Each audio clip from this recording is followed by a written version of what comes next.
गुरु रूप साध संगत जियो, वाहिगुरु जी का खालसा वाहिगुरु जी की फतेह।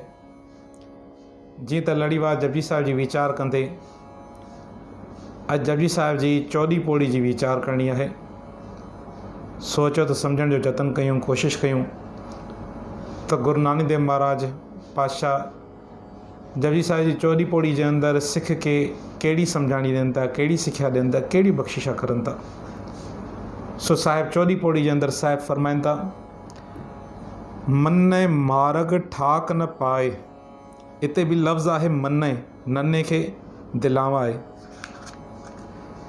साहिब फरमाइन था, मन्ने मार्ग ठाक न पाए। जे अगर परमात्मा जी सिफ़त साला उनजी वीचारन के कोई मनी वठे, उनजी गाल के कोई मनी वठे तो मार्ग ठाक ठाक चइबो रुकावट के, उनजे रस्ते में कभी भी कोई रुकावट पैदा नथो करे सके। उनके एतरी ताक़त मिली वेंदी, उनजे हर कम में जेकी भी चङा कम कंदो न उनसां परमात्मा पाण सहाय थी वेंदो, उनसां गॾोगॾु थी वेंदो। जंहिं कम में परमात्मा पाण सहाय हुजे, दुनिया के काई भी ताक़त न आहे जो काई रुकावट आने भी सके। मने मार्ग ठाक न पाए, मने पत से प्रगट जाए। जे अगर परमात्मा जी गाल कोई मनी वठे न तो हिन दुनिया में जॾहिं वेंदो न इज़त सां वेंदो, मुंहिंजी वाह वाह थींदी। पत से प्रगट जाए, मने मग न चले पंथ। जेको परमात्मा जी गाल मनी वठे न तो वो कॾहिं भी पंथ चइबो आहे रस्ते के, या मज़हब भी चई सघूं था, तो वो रोज़ रोज़ पंहिंजा रस्ता या मज़हब चेंज न कंदो। छो तो मज़हब चेंज तॾहिं करिणो पवंदो आहे जॾहिं पोइ मज़हब में काई खामी नज़र अचे। रस्तो तॾहिं चेंज करिणो पवंदो आहे जॾहिं रस्तो अॻिते कोई ख़राबु ख़बर पए, या रस्तो कोई सम्झ में ना अचे, या भुलाइण वारो हुजे, पोइ रस्तो चेंज करिणो पवंदो आहे।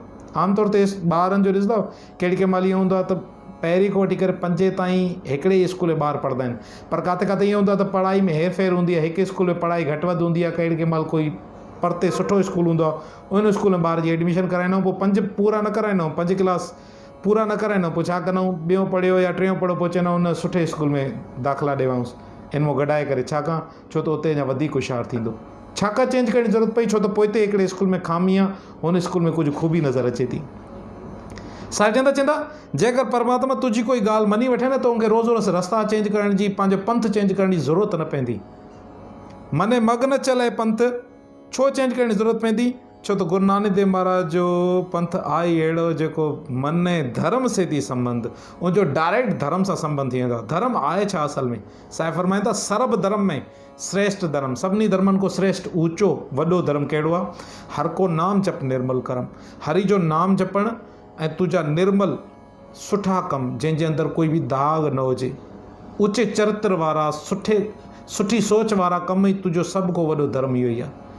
साहिब चवंदा उनखे कंहिं भी पंथ चेंज करण जी ज़रूरत न पवंदी, छो तो उहो डायरेक्ट धर्म सां संबंध रखंदो आहे। उहो धर्म कहिड़ो आहे? परमात्मा जी ॻाल्हि मञणु, परमात्मा जी सिफ़त साला करणु, उनजी रज़ा में राज़ी रहणु, उन्हनि जे गुणनि खे पंहिंजे अंदरि धारण करणु, सभ खां वॾो धर्म इहो ई आहे। मने धर्म से थी संबंध।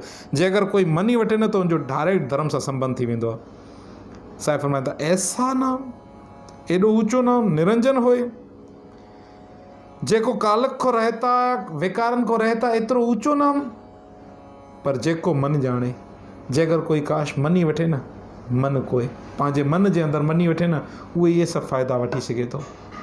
उनजे रस्ते में कॾहिं बि रुकावट न ईंदी, उनजो धर्म सां डायरेक्ट संबंध हूंदो, ऐं उहो कॾहिं बि पंथ पंहिंजा चेंज न कंदो, ऐं जॾहिं बि इन दुनिया में वियो न इज़त सां वेंदो। सो वाहिगुरु जी का खालसा वाहिगुरु जी की फतेह।